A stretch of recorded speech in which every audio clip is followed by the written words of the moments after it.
poor girl hugged the wrong man and changed her life forever. Hello everyone. Before we begin today's story, I have a small favor to ask. Please hit subscribe and turn on the notification bell so you never miss our channel's new videos. It is quick, free, and the best way to support us in bringing you more dramatic stories like this one. Your support truly means the world to us. Where are you watching from right now? Please drop your city or country in the comments below. Thank you very much. Now, let us return to our main character. The soft hum of conversation and the gentle clink of silverware filled the air inside the upscale downtown restaurant. Warm lights spilled across polished tables, making every plate look like a piece of art. This was the kind of place where people spoke quietly, laughed confidently, and never looked at the prices on the menu. But Emily Carter did not belong here. She paused just inside the doorway, her fingers tightening around the strap of her worn handbag. Her dress was secondhand, carefully pressed, but still slightly faded at the seams. Her shoes were scuffed at the toes, no matter how hard she had tried to clean them before coming. In the reflection of the glass wall, she barely recognized herself. "You promised you would try," she whispered under her breath, steadying herself. Her best friend had insisted. One blind date, one chance. Just one evening to feel normal again. Emily checked her phone. Table 7. Her heart began to race. She moved slowly between tables, counting under her breath. 6. 7. Near the back of the room, a man sat alone.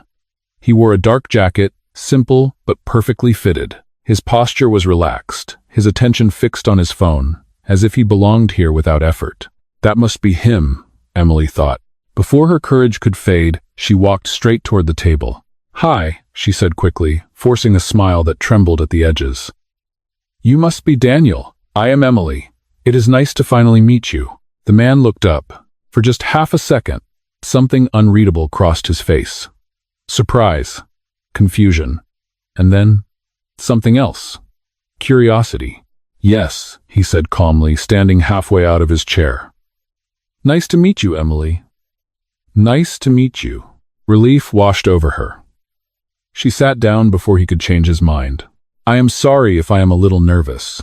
She rushed on, her hands folding and unfolding in her lap. "Blind dates are strange, right? My friend said you might be quiet, so I hope you do not mind if I talk too much." He gave a small smile. "I do not mind." She laughed softly, the sound breaking her tension. "Good. Because tonight has already been a lot. It's pre-shax." If Emily had noticed the way his phone screen dimmed beside his plate, she might have seen the name of one of the most powerful companies in the city lighting up the notifications. She might have realized that the man across from her was not here for a date at all, but she did not. And the man she had just hugged moments earlier outside the restaurant, mistaking him for comfort instead of consequence, did not correct her either.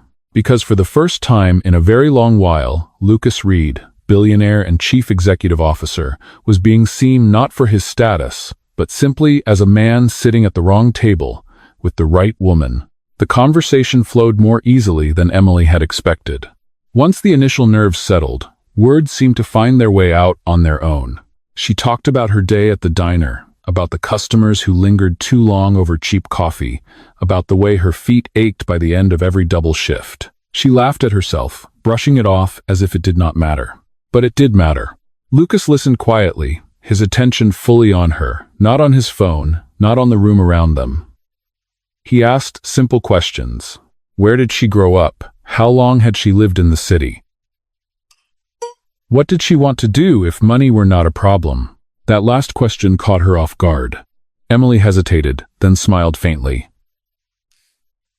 "I like to draw," she admitted. "I always have.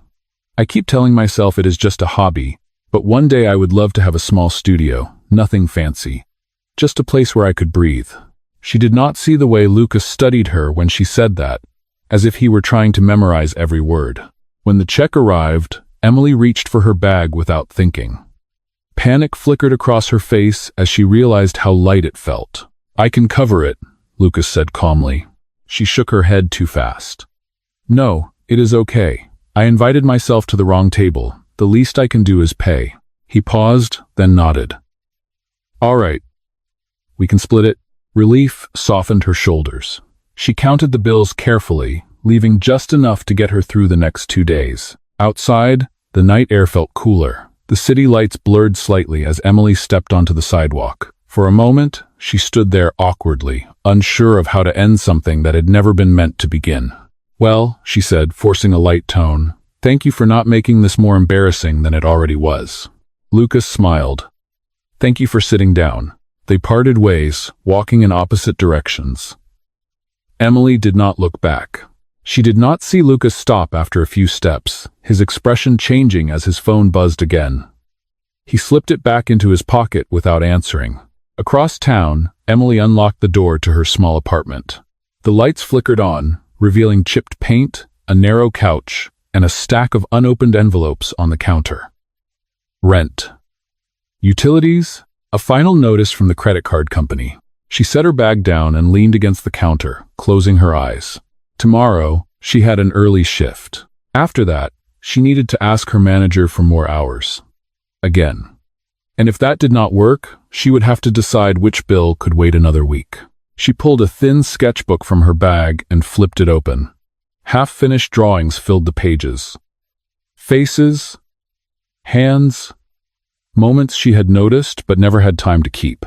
For the first time that night, Emily allowed herself to think about the man from the restaurant, about the way he had listened without judgment, about how safe she had felt talking to a stranger who knew nothing about her life.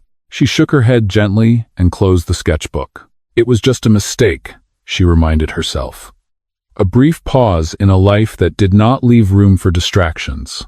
Miles away, high above the city, Lucas stood in his penthouse office, staring out at the lights below.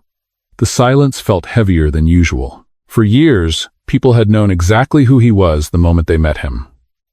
Tonight, for once, someone had not, and that simple misunderstanding had followed him home. The next morning came too quickly.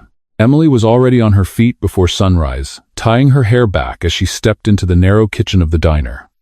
The smell of grease and coffee wrapped around her like a familiar coat. By 7 o'clock, the breakfast rush had begun, and there was no room left in her mind for anything else.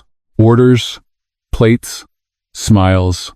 Still, every so often, her thoughts drifted back to the night before. She told herself it was nothing, just a strange coincidence, a wrong table, a polite stranger. That was all. During her break, Emily sat at the small table near the storage room, pulling her sketchbook from her bag out of habit more than intention. She opened to a blank page and stared at it, pencil hovering in the air. Without realizing it, she began to draw. Broad shoulders, calm eyes, a quiet expression that felt steady instead of distant. She stopped suddenly, embarrassed, and snapped the sketchbook shut. "Getting ready for your big art career?" her coworker teased as she passed by. Emily smiled faintly. "Something like that." Across town, Lucas was having a very different morning. The glass-walled conference room buzzed with conversation as executives reviewed charts and projections. Numbers filled the screens. Profits, acquisitions, timelines. Lucas barely heard any of it. His mind kept drifting back to a simple question from the night before. What would you do if money were not a problem? He dismissed the meeting early and left the building alone, ignoring his assistant's surprised look. Instead of heading back to his office, he walked. No driver, no destination. Without fully realizing why, he found himself stopping in front of a small coffee shop not far from the diner Emily had mentioned. Inside, the line was short. He ordered black coffee and waited near the counter. Then he heard her voice. "Sorry about that. I will be right with you." Lucas turned slowly. Emily stood behind the counter, apron tied tight at her waist, her hair pulled back the same way it had been the night before. She looked tired, but focused. Real. For a moment, neither of them moved. "Oh," Emily said, her eyes widening slightly. "Hi." "Hi," Lucas replied. She hesitated, then laughed softly. "I guess I should stop meeting people by accident. Or maybe start planning them," he said. She considered that, then surprised herself by smiling. "Are you in a hurry?" She wondered. "I was not," he answered honestly. They sat by the window with their coffee, sunlight filtering in through the glass. The conversation resumed as if it had never stopped. Easier this time. Warmer, Lucas asked about her drawings. Emily hesitated, then finally opened her sketchbook, showing him a few pages. "These are really good," he said quietly. She shrugged. "They are just pieces of a life I do not have yet." Lucas looked at her for a long moment. "You could." Emily met his gaze, then looked away. "Maybe. Someday." As they stood to leave, Lucas paused. "Would you like to do this again?" "Not by accident." Emily smiled, nervous but sincere. "Yes, I would." And 40 to a video, and ready creased a bell. As she watched him walk away, she did not know that the sketchbook she held so tightly had just become the most important promise of her life. And Lucas, stepping back into the world he ruled, already knew he was standing at the edge of a truth he could not keep hidden forever. Their second meeting did not feel like a coincidence anymore. Emily arrived early, standing outside the small neighborhood cafe with her hands wrapped around a paper cup she had not started drinking yet. She checked the time twice, then glanced at her reflection in the window, smoothing the front of her jacket as if that might quiet the nervous flutter in her chest. She told herself this was not a date. Just coffee. Just conversation. Lucas spotted her from across the street and slowed his steps without realizing it. She looked exactly as she had the first night, only softer somehow, less guarded. "You are early," he said gently. "So are you," she replied, smiling. Inside, the cafe was warm and unpretentious. Wooden tables, a chalkboard menu, the kind of place where no one cared who you were, only whether you paid. They talked about small things at first. Movies they had seen, places they liked to walk when the city felt too loud. Emily spoke about the park near her apartment, how she liked to sit there on her days off and draw strangers she would never meet again. Lucas listened, careful not to steer the conversation toward anything that might reveal too much. When she asked about his work, he kept his answer vague. "I work in technology," he said. "Long hours. Too many meetings. That sounds exhausting," Emily said honestly. "It is," he admitted. "But tonight is better." The words surprised them both. After coffee, they walked without a plan, letting the city guide them. At a corner bakery, Emily stopped suddenly, pressing her face to the glass. "Oh no," she said, laughing. "I should not." "Should not what?" Lucas asked. She shook her head. "Those cinnamon rolls are dangerous. I am trying to save money." Lucas hesitated, then stepped inside and came back moments later with one wrapped in paper. He held it out to her. "Split it with me," he said. "Problem solved." She stared at it, then at him, then laughed. "You are very persuasive." He stared at it. They sat on a bench nearby, tearing the roll in half. Sugar dusted Emily's fingers, and she did not bother wiping it away. For a while, neither of them spoke. It felt easy. Too easy. As the sun dipped lower, Emily checked the time and sighed. "I should go. I have an early shift tomorrow." Lucas nodded, though disappointment tugged at him. "Of course." At the corner where they would part, Emily hesitated. "I am glad I sat at the wrong table," she said quietly. "Even if it was embarrassing." End quote. Lucas met her eyes, the weight of her words settling heavily in his chest. "So am I." She smiled, then turned and walked away, not looking back this time either. Lucas stood there, long after she disappeared into the crowd. He knew this was the moment he should step back. The moment to tell the truth or end it before it went any further. Instead, he did nothing. Because for the first time in years, he was not being seen as a title, a bank account, or a headline. He was just a man walking home, carrying the quiet fear that the longer he stayed silent, the more he would have to lose. What began as coffee slowly turned into something neither of them named out loud. Over the next few weeks, Emily and Lucas fell into a quiet rhythm. They met after her shifts, sometimes late, sometimes only for a short walk. There were no expensive restaurants, no grand plans, just small moments stitched together by choice. They shared street food on a curb one evening, the city humming around them. Another night, Lucas followed Emily up the narrow stairs to her apartment building, stopping just outside her door. He never went in, he never asked. Inside that apartment, Emily's life was simple and carefully managed. She washed dishes by hand, dried them with a towel already worn thin. She counted cash before putting it back into envelopes labeled with careful handwriting. Rent, utilities, groceries. Lucas saw none of that directly, but he sensed it in the way she declined plans that cost money, in the way she always checked prices before ordering, in the way she insisted on paying her share, even when it meant less for herself later. One afternoon, Emily brought her sketchbook with her to the park she loved. Lucas sat beside her on the grass, watching quietly as she drew. "You always draw people," he noticed. She nodded. "They do not know they are being remembered." "I like that. Is a process." He watched her hand move with focus and care, creating something gentle out of nothing. For the first time in a long while, Lucas felt something loosen inside his chest. Later that night, alone in his penthouse, he stood by the window and looked out at the city that bore his name on buildings he had funded. It had never felt smaller. At the office, Lucas became distracted. Meetings dragged. Decisions felt hollow. His assistant noticed the change but did not comment. What she did not know was that the most difficult part of his day now came after work, when he had to choose his words carefully around Emily. Every question she asked carried a risk. Every honest answer required restraint. "What is your place like?" she asked once, smiling. "I imagine lots of screens and wires everywhere." He smiled back, giving nothing away. "Something like that." One evening, rain forced them to take shelter under a narrow awning. Emily shivered slightly, and without thinking, Lucas draped his jacket over her shoulders. "You will get sick," she protested.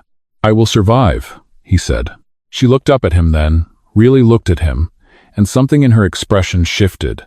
"You are different from what I expected," she said quietly. "So are you," he replied. The words stayed with them both. That night, Emily lay awake on her bed, staring at the ceiling. She thought about how easy it felt to be with him, how safe, how real. She did not know that Lucas was doing the same, sitting in silence miles away, holding on to a truth that grew heavier each day. Because with every shared laugh, every quiet walk, every moment she trusted him just a little more, he understood one thing clearly. The longer he waited, the deeper the fall would be.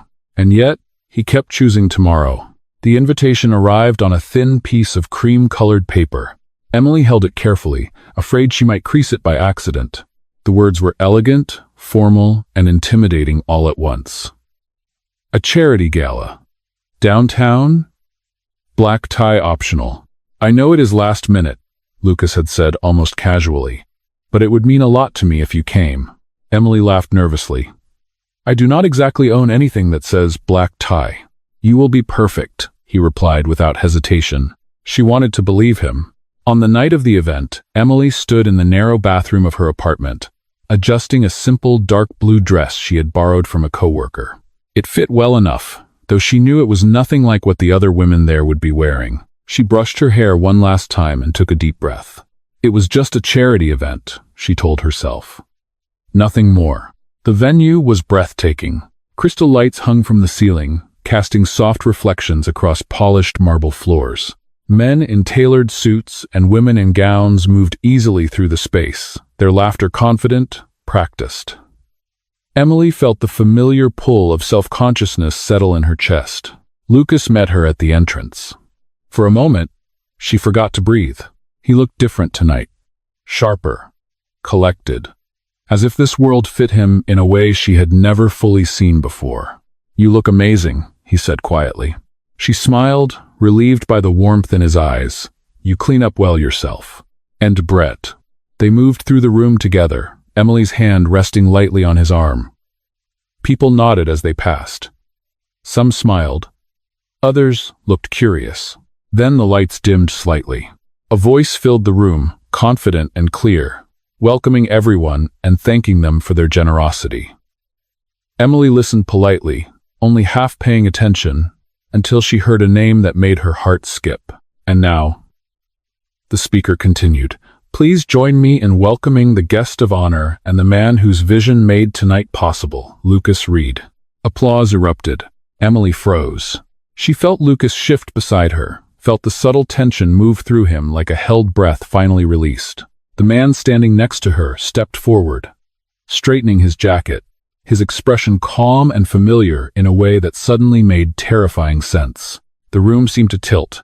Emily watched as people reached out to shake his hand, their admiration open and unquestioned. She heard words like leader, visionary, billionaire spoken casually, as if they were common knowledge. Her ears rang. Slowly, painfully, pieces fell into place. The canceled meetings, the vague answers, the ease with which he moved now, commanding attention without asking for it. She took a step back. Lucas finished his brief remarks and turned, his eyes searching the crowd until they found her. He saw it then, the realization, the hurt. "Emily," he said softly, moving toward her. She shook her head, her throat tight. No, people were watching. She could feel it. Feel the space closing in, the whispers beginning. "You knew," she said, her voice low but steady. "From the beginning." Lucas stopped. "I wanted to tell you, but you did not," she replied. "You let me believe I was just lucky, that this was normal." Her hands clenched at her sides. "Was I a mistake to you too?" "Never," he said immediately. But the word came too late. Emily turned and walked away. Past the lights, past the music, past the world that suddenly felt like a stage she had never agreed to stand on. And for the first time since they met, Lucas Reed stood in a room full of power and applause, knowing he had just lost the only thing that had ever felt real. Emily did not answer Lucas's calls. She let her phone ring until the screen went dark, then set it face down on the small kitchen table. The silence in her apartment felt louder than the music at the gala ever had. Every detail replayed in her mind with painful clarity. The applause, the smiles, the way everyone had known who he was except her. She sat on the edge of her bed, shoes still on, dress wrinkled from the night. Her hands trembled as she reached for her sketchbook, then stopped. She pushed it away instead. Across the city, Lucas stood alone in his office long after the building had emptied. The lights of the skyline stretched endlessly outside the window, but for the first time, they offered no comfort. He had replayed the moment over and over. The look on Emily's face when she understood. The way she had stepped back, as if the truth itself had pushed her away. He told himself he had not lied. Not exactly. He had never said he was poor, never pretended to be someone else. But he had not told her the truth either. The next morning, Emily returned to work as if nothing had happened. She smiled at customers. She refilled coffee cups. She laughed at jokes she did not hear. During her break, she sat alone, staring at the wall. "You okay?" her coworker asked gently. Emily nodded. "Just tired." That night, Lucas went to the diner. He took a seat at the counter, keeping his head down. When Emily noticed him, her body stiffened instantly. "I cannot," she said quietly, not meeting his eyes. "Please do not make this harder." Lucas stood. "I am not here to explain myself. I just wanted to say I am sorry." She looked at him then, really looked at him, and the hurt rose sharp and fast. "You took away my choice," she said. "You let me believe I mattered to you without knowing who you were. That is not kindness. That is control." He swallowed. "I was afraid." She shook her head. "So was I. Every day. The difference is I did not hide it." There was nothing left to say. Lucas left without another word. Days passed. Then a week. Emily focused on survival. She picked up extra shifts. She skipped meals without noticing. At night, she drew until her fingers ached, filling pages with emotions she could not name. Lucas, meanwhile, began to unravel the only way he knew how. He worked relentlessly, he funded projects, signed papers, approved deals. None of it filled the quiet. One evening, Lucas stopped by the park where Emily used to draw. He sat on the bench alone, watching strangers pass. Knowing he had crossed a line he could not erase with money or apologies. He finally understood what he had risked. Not her forgiveness, but her trust. And for the first time in his life, Lucas Reed faced a truth no boardroom had ever prepared him for. Some mistakes could not be fixed with power, only with change. Lucas stopped trying to reach Emily. Instead, he started listening. He went back through every conversation they had shared, not searching for excuses, but for understanding.